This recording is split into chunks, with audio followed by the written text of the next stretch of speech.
আপনারা সকলে অবগত আছেন আমাদের এই হালুয়াঘাট খুব অবহেলিত একটি এলাকা। আমি এই এলাকার মানুষের ভালোবাসার ভোটে আমি নির্বাচিত হয়েছি। আমি চেষ্টা করছি আমার এলাকার মানুষের জন্য কাজ করার জন্য।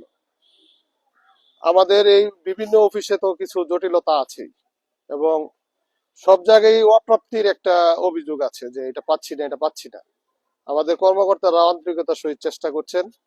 তাদের সাথে আমরা কথাবার্তা বলেছি আরো কিভাবে মানুষকে সেবা দেওয়া যায়। আমি কিন্তু অতীতে বলেছি, আমি এই মানে একটা অভিযোগ শুধু মানুষের সামনে উত্থাপন করলাম, নিজে তদারকি করলাম না, বা আমাদের যারা অফিসাররা আছেন তাদেরকে কাজে উৎসাহিত করলাম না, এতে কিন্তু ভালো ফলাফল আসবে না। আমার কথা হলো, আমি সশরীরে যে ওনাদেরকে তদারকি করে আমার এলাকার মানুষ যেন আরো ভালো মানে তারা সার্ভিসটা পায়, সেই ব্যাপারে আমি আন্তরিকতার সহিত চেষ্টা করছি। আমাদের ইউনো সাহেব, জনাব ফয়সাল আহমেদ সাহেব, উনিও খুব আন্তরিকতার সহিত চেষ্টা করছেন।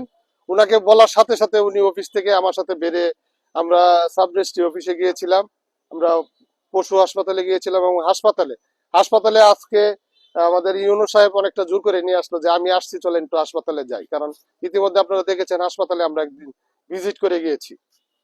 আমার কথা হলো, আমরা সকলেই মিলে কাজ করে এলাকার মানুষের সুযোগ সুবিধা বৃদ্ধি, এলাকার মানুষ যেন সেবাটা পায়, সেই ব্যাপারে আমরা কাজ করছি। আর অভিযোগ আসলে থাকবেই, এটা আপনার অভিযোগ থাকবেই। সেই অভিযোগ কিভাবে আমরা ওভারকাম করে আরো ভালোভাবে সামনের দিকে এগিয়ে যেতে পারি, সেই ব্যাপারে আমাদের চেষ্টা আছে। ধন্যবাদ সকলকে।